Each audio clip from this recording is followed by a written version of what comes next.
Wrestling के world championship और एशियाई खेलों में अब बस 3 महीने ही बचे हैं। इस वक्त विनेश फोगाट को अपनी ट्रेनिंग के ओबज पर होना चाहिए था। विनेश इसे हद दर्जे की ट्रेनिंग कहती है, यानी वैसी तैयारी जब आपके बदन का एक एक हड्डी खुद ब खुद हरकत में आ जाए और आपको यह एहसास दिलाए कि अब करना क्या है। Vinesh Phogat wrestling world championship में 2 बार मेडल जीत चुके हैं। इस साल उनके पास मेडल जीतने का तीसरा मौका था, लेकिन ट्रेनिंग कैंप में चैंपियनशिप के लिए मानसिक और शारीरिक तैयारी के बजाय विनेश फोगाट पिछले 1 महीने से दिल्ली में एक धूल भरी सड़क के किनारे तंबू में डेरा डाले हुए हैं। यहाँ तापमान 42 से 43 डिग्री सेल्सियस पहुंच रहा है। 1 महीने से विनेश बहुत कम नींद ले पाए हैं। उनके चारों तरफ हर वक्त शोर मचा रहता है। दोस्तों, मंगलवार को जंतर मंतर पर पहलवानों के धरने का 1 महीना पूरा हो गया। इस धरने ने आने वाले मुकाबलों में भारत के मेडल जीतने की उम्मीदों पर ग्रहण लगा दिया है। धरने पर बैठे खिलाड़ी निराश और हताश हैं। अगर ऐसे ही चलता रहा तो अगले साल होने वाले ओलंपिक खेलों में भी भारत के मेडल जीतने के ख्वाबों पर पानी फिर सकता है। भारतीय खिलाड़ी रेसलिंग में अब तक ओलंपिक के 7 मेडल जीत चुके हैं। 2020 के ओलंपिक में कांस्य पदक जीतने वाले पहलवान बजरंग पुनिया कहते हैं, पूरे देश की उम्मीदें हमारे ऊपर टिकी है कि हम ओलंपिक में और मेडल जीतेंगे और हम ऐसा करना भी चाहते हैं, मगर अफसोस कि हम पिछले 30 दिनों से यहाँ बैठे हैं। अब तक हमारी शिकायतों का कोई समाधान नहीं निकला है। ओलंपिक में भाग लेने के लिए क्वालिफाई करने के लिए अंतर्राष्ट्रीय ओलंपिक समिति हर साल कुछ मुकाबले आयोजित करती है। सितंबर में होने वाली वर्ल्ड चैंपियनशिप पहलवानों के लिए ऐसा ही एक मौका मुहैया करती है।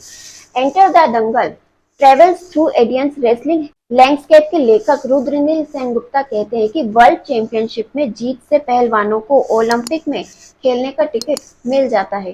रुद्रनील ये भी कहते हैं कि वर्ल्ड चैंपियनशिप हो या राष्ट्रीय खेल, ये दोनों प्रतियोगिताएं अपने आप में काफी अहम होती हैं। इसमें भाग लेने से खिलाड़ियों को सिर्फ क्वालिफाई करने का मौका नहीं मिलता, ये अपने आप में किसी खेल और खिलाड़ी के लिए अपनी काबिलियत दिखाने के बड़े आयोजन होते हैं। पहलवानों का कहना है कि वो जंतर मंतर पर धरने के साथ अपनी ट्रेनिंग भी कर रहे हैं, जो दिसंबर में शुरू हुई थी। हालांकि जानकारों का कहना है कि किसी भी विश्व स्तरीय मुकाबले में हिस्सा लेने के लिए इतनी ट्रेनिंग शायद पर्याप्त ना हो।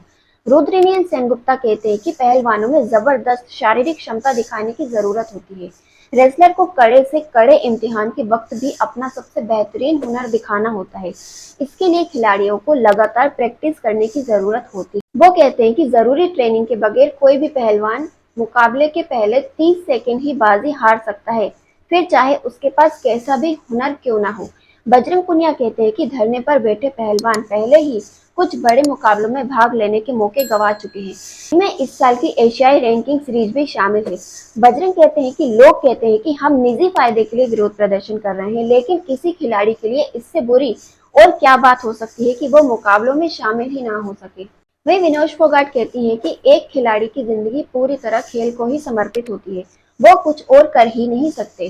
पहलवान तो बस तैयारी करते हैं, खाना खाते हैं, सो जाते हैं और अगले दिन फिर से यही रूटीन दोहराते हैं। जब पहलवान किसी मुकाबले की तैयारी करते हैं तो पहले कुछ महीनों के दौरान वो अपनी ताकत बढ़ाते हैं, जिससे मुकाबले के दौरान उस कठोर स्तर का मुकाबला कर सके जिससे उनका सामना होने वाला होता है। रुद्रनील सेनगुप्ता इसे प्रबलता पर ध्यान केंद्रित करने का समय कहते हैं, जिसमें एथलीट सिर्फ एक बात पर ध्यान देते हैं, किसी मुकाबले के लिए शरीर के हर अंग का मजबूत होना जरूरी है, फिर चाहे शारीरिक क्षमता हो या मानसिक मजबूती या फिर खिलाड़ी की तकनीक।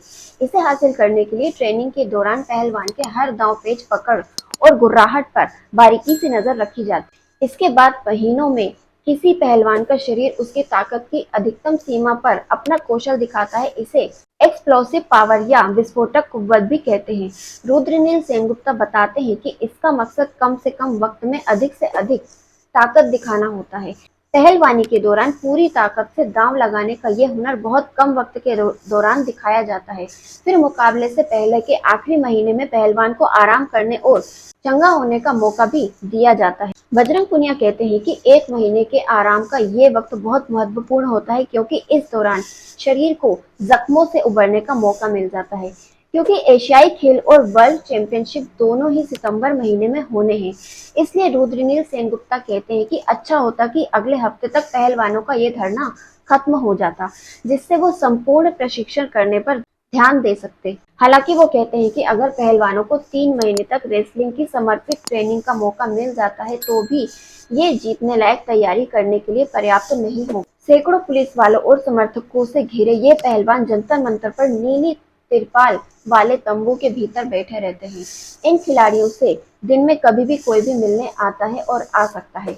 वो लोगों से मिलते रहते हैं, तकरीरें करते हैं, इंटरव्यू देते हैं, लेकिन सुबह जब खिलाड़ियों के ज्यादातर समर्थक सोए रहते हैं तब वो थोड़ी देर के लिए फिर से रेसलर बन जाते हैं। थकान से निढाल और माथे से टपकते पसीने से तरबतर ये खिलाड़ी अपने तंबू के पास ही 1 से 2 घंटे ट्रेनिंग करते हैं। वर्जिश के दौरान ये पहलवान पूरी तरह खेल को समर्पित होते हैं और कहते हैं कि वो अभी भी मुकाबले में शामिल होने की तैयारी कर रहे हैं, हालांकि वो हालात से खींचे हुए भी हैं। पहलवानों को ट्रेनिंग कैंप में तैयारी करने का जितना मौका मिलता है उसकी तुलना में यहाँ उसका एक वक्त भी नहीं मिल पाता। कई बार तो उत्साही समर्थक उस थोड़ी बहुत ट्रेनिंग में खलल भी डाल देते हैं जो ये खिलाड़ी सुबह के वक्त करते हैं। विनेश फोगाट कहती है कि हमें तो दिल ही दिल में ये मालूम है कि हम जितनी तैयारी कर रहे हैं वो पर्याप्त नहीं है, लेकिन जितनी भी मुमकिन है हम उतनी ट्रेनिंग करने की कोशिश कर रहे हैं। साक्षी मलिक 2016 में ओलंपिक में रेसलिंग का मेडल जीतने वाली पहली भारतीय महिला खिलाड़ी बनी थी। साक्षी कहती है कि हर ट्रेनिंग कैंप का माहौल बेहद सख्त होता है, लेकिन हमें तो उसी तरह की जिंदगी जीने की आदत रही है। वो कहती है लेकिन यहाँ जंतर मंतर पर हमें ना तो ठीक से खाना मिलता है, ना सोने को मिलता है, और आराम तो बहुत मुश्किल ही हो पाता है। हमने कभी नहीं सोचा था कि एक दिन हम सब को ये सब भी करना पड़ेगा। वहीं बजरंग पुनिया कहते हैं कि बात सिर्फ मुकाबला हारने की नहीं, असल में तो सवाल अपना बेहतरीन प्रदर्शन करने की होती है। बजरंग पूछते हैं लेकिन हम जब ट्रेनिंग ही नहीं करेंगे तो फिर हम अपना सबसे अच्छा प्रदर्शन कैसे कर सकेंगे। रुद्रनील सेनगुप्ता कहते हैं कि खेल के नजरिए से देखें तो अगर ये रेसलर चैंपियनशिप में हिस्सा नहीं भी लेते हैं तो भी भारत के पदक जीतने की संभावनाओं पर कोई खास फर्क पड़ेगा ही नहीं, क्योंकि भारत के पास काबिल पहलवानों की कोई कमी नहीं है। रुद्रनील ये भी कहते हैं कि लेकिन बात ये है कि पहलवान ये धरना इंसाफ के लिए दे रहे हैं और ये सवाल तो बनता ही है कि इतने गंभीर आरोप लगने के बाद भी तय प्रक्रिया का पालन क्यों नहीं किया गया। पहलवान ये भी मानते हैं कि इस बर्ताव से उन्हें अपने गैर जरूरी होने का एहसास होता है, लेकिन वो ये भी कहते हैं कि वो तब तक अपना धरना जारी रखेंगे जब तक कि उनकी मांगे नहीं मान ली जाती, भले ही इससे उनके करियर को ही क्यों ना खत्म होना पड़े। वहीं साक्षी कहती है कि पहलवान का काम आवाज उठाना नहीं, हमारा काम तो ट्रेनिंग करना, खेलना और जीतना है, लेकिन जुल्म के खिलाफ आवाज उठाना भी तो हमारी जिम्मेदारी है और हम ये काम भी करते रहेंगे।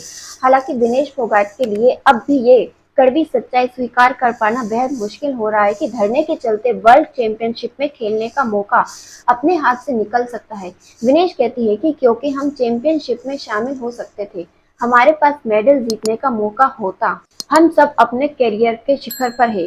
अगर हम अपने इस बेहतरीन दौर में नहीं खेल पाए तो हम सबके भीतर कुछ न कुछ मर जाएगा।